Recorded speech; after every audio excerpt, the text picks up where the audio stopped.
Hello friends, this is Dr. Neeta and I welcome you all to this video of working model of representation of mind in a symbolic way. So this particular model, whatever we are going to see within this video actually is helpful for all the other courses because those who have already done our courses in NLP we have seen this model, in CBT we have seen this model, in PLRT we have seen this model, in psychotherapy we have seen this model. So this is applicable not only for hypnotherapy but all the other courses. Actually this working model is very important, so that you can understand what are the different actually faculties involved whenever it terms to mind, and actually how it works, what are the analogy, all these kind of things actually we are going to understand through this video. So it's a basic video to understand the structure of mind, not only for hypnotherapy, for all the other mind related and body related, even related to psychosomatic diseases, healing and all these kind of things, whatever courses are there, that all courses needs this understanding of working model of mind. So let's begin with it. So this is our working model wherein we have considered mind as a sphere, and on these spheres actually whatever you can see dot dots are there, that dense population are the tiny man, and which is actually the surface of our subconscious mind.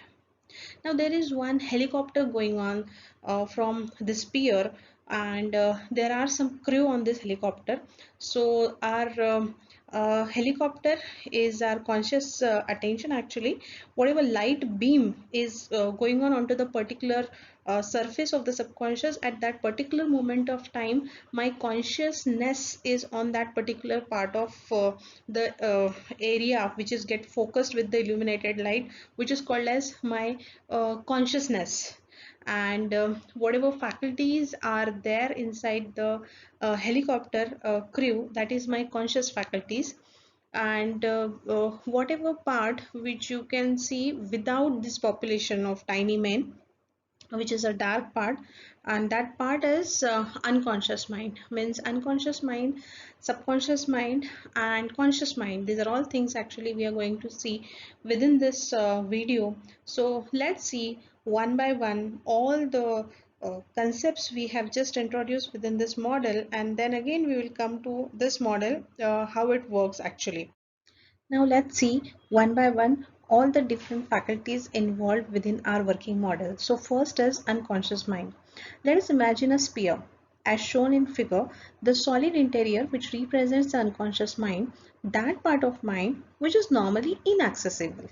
The part of mind which contains a complete record of all one's past experiences. So within our unconscious mind, not only the data of this particular life but all our past life, even not only one past life but whatever number of lives actually we have lived back in our past, all the past experiences are actually recorded onto the unconscious, but that is not accessible for the conscious mind, and that particular part which we can't access, that part is called as unconscious mind. The next part is subconscious mind. The surface of the sphere can represent the subconscious mind. The subconscious, although accessible, functions in a very special way, secretive and somewhat obscure. It deals with a continuous influx of impressions raining in from every direction. As long as the impressions continue to strike the surface of the sphere, in darkness, they occur as subconscious impressions, incapable of entering consciousness. So, this subconscious mind is a part which may be accessible, but one can access the particular part of it at the certain moment of time. There are even some secret parts which actually we could not directly access from the subconscious. So there is a dense population onto this subconscious, and a large amount of data is present in different formats. So whenever there is conscious attention on a particular portion, that particular data get accessed from the subconscious mind. Again, continue with subconscious is using the imagination once again. Imagine a dense population of tiny mane covering the entire surface of the sphere, that is subconscious. This tiny mane represent subconscious response to the continuous influx of impression and are of course influenced by all impressions that reach the subconscious. Each impression acts as a stimulus and each stimulus demands some kind of response. A response coming from a group of tiny men receiving an impression. This could be a positive or negative impression. If positive, it could be either instinctive or conditioned.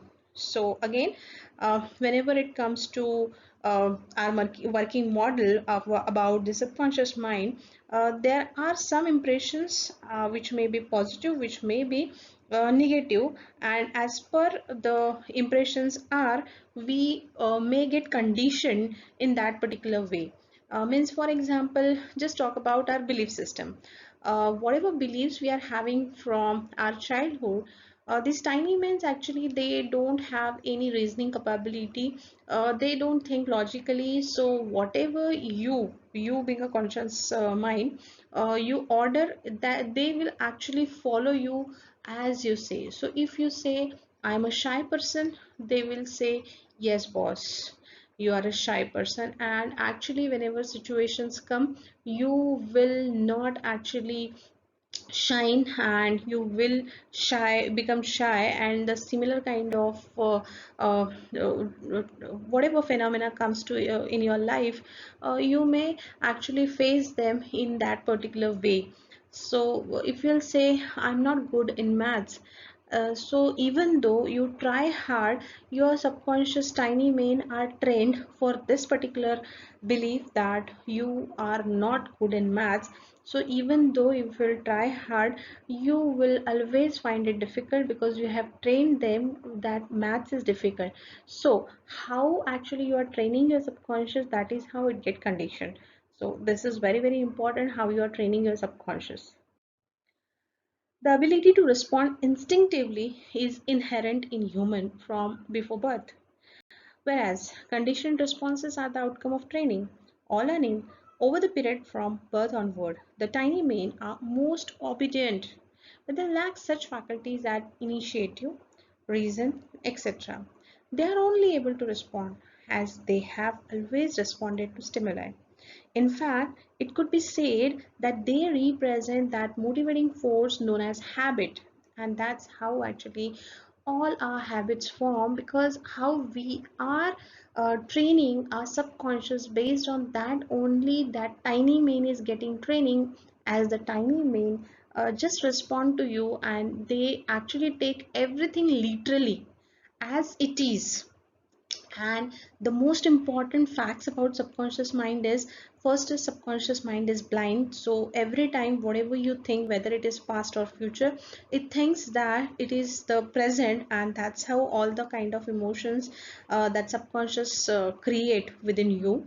Second thing is subconscious works only in present tense. Present tense means as it don't understand, no, as I have already told, it is blind. So don't understand whether it is a past moment you are just recalling or it's actually going on. As it can't see, it imagine that it's going on, and it create the same kind of hormone, same it secretes same kind of whatever kind of chemicals are released over there at that moment of time.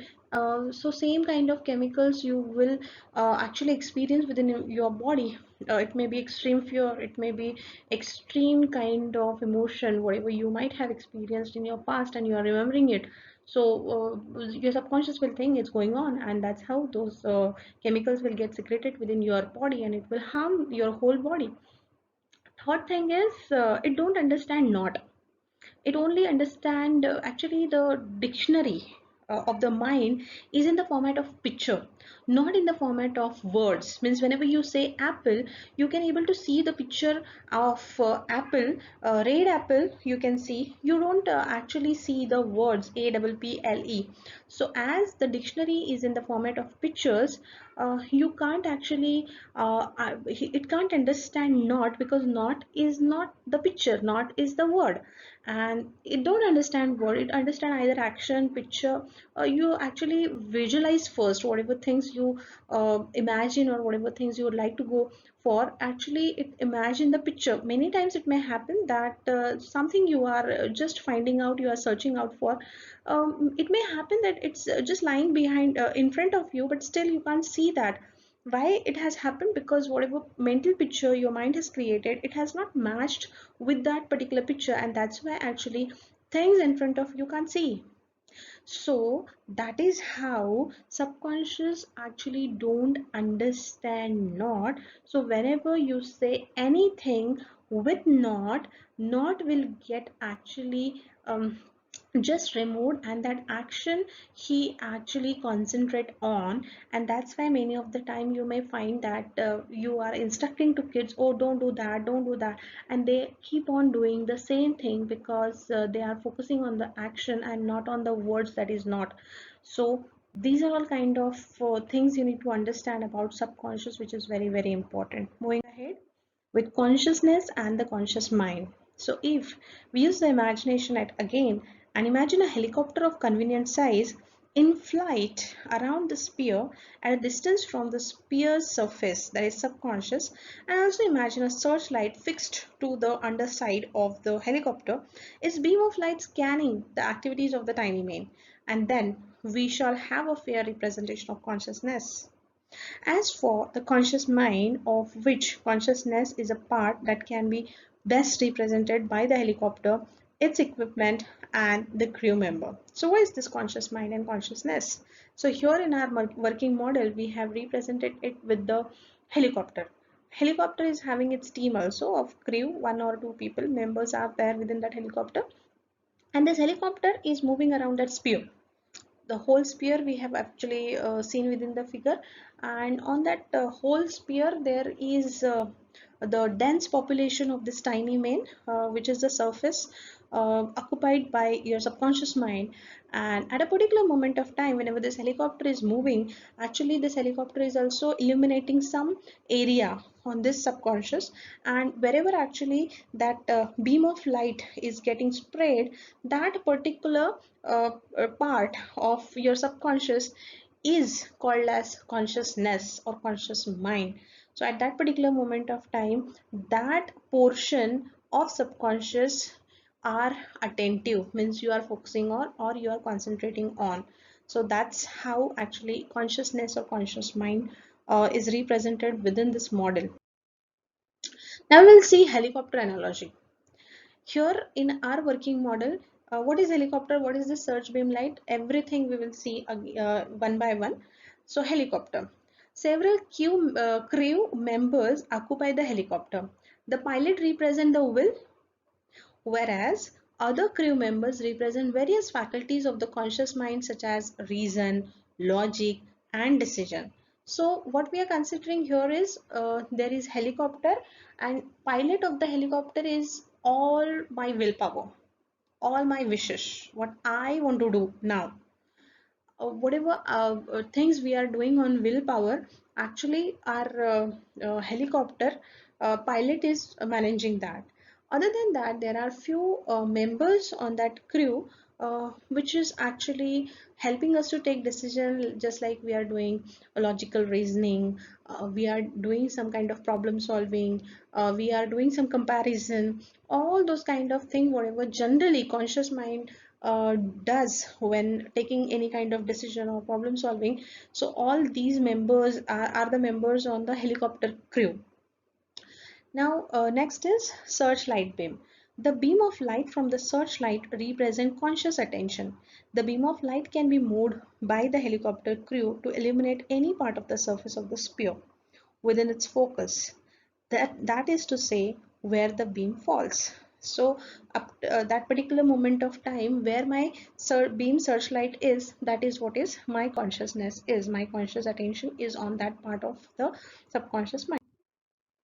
Now, what is this illuminated area? The populated area of the sphere's surface that is illuminated by the beam of light from the searchlight represent the consciousness. If we examine our working model or mind analog, we are able to see that consciousness is that part of the mind, that is my conscious mind, able to access and focus attention on areas of subconscious activity. By doing this, it brings them into consciousness. Thus, we may say that by the application of conscious attention, the search light. Now, next is our iceberg analogy. Now, whatever kind of things we have seen up till now, conscious mind, subconscious mind, unconscious mind. So just see the exact iceberg analogy of this. Now, this is an iceberg. You all know iceberg is having a very small tip at the above level of water, but below the water there is a huge section of that iceberg which is unseen with the it's not visible actually, but it is that part because of which that seen part one can see as iceberg. And that is how actually it's very true for ourself, our mind, that conscious is a very very small tip of the iceberg. But there are actually the most important parts of our mind which are pre-conscious, which is a dream state or recent experiences, and unconscious, which is instincts or traumas or fears or passions we are having. So we have stored all our past experiences within unconscious and subconscious, and that's how actually the structure of mind is. And conscious is a very very small part which is handled by the beneath part, that is the subconscious and unconscious. So again, let's see one by one the iceberg analogy. So iceberg analogy, Sigmund Freud, the father of psychoanalysis, described the mind as being rather like an iceberg. As the iceberg floats in the water, the huge mass of it remains below the surface because its density is only a small amount less than the water in which it floats. Thus, only a small percentage of the whole structure is visible above the surface. In this way, the iceberg is like the mind. The conscious mind is what we see above the surface, whereas the unconscious mind, the largest and the most powerful part, remains unseen below the surface. This we have already discussed. So moving ahead, iceberg analogy. In iceberg analogy, the small amount of iceberg above the surface represents the unconscious mind. The unconscious mind holds all awareness that is not presently in the conscious mind. All of our memories, our feelings, and our thoughts that are not in the area of conscious awareness are, by definition, existing in the unconscious. It may also be called the subconscious and is often referred to as the dreaming mind or deep mind. The unconscious mind manages the responsibility of keeping the body alive and well. It has memory of every event we have ever experienced. It is a source and storehouse of our emotions. No matter which analogy is used to describe the mind, no one disputes the tremendous power which is in constant action just below the tip of the iceberg. The conscious mind is constantly supported by unconscious resources. Consider everything that you have ever learned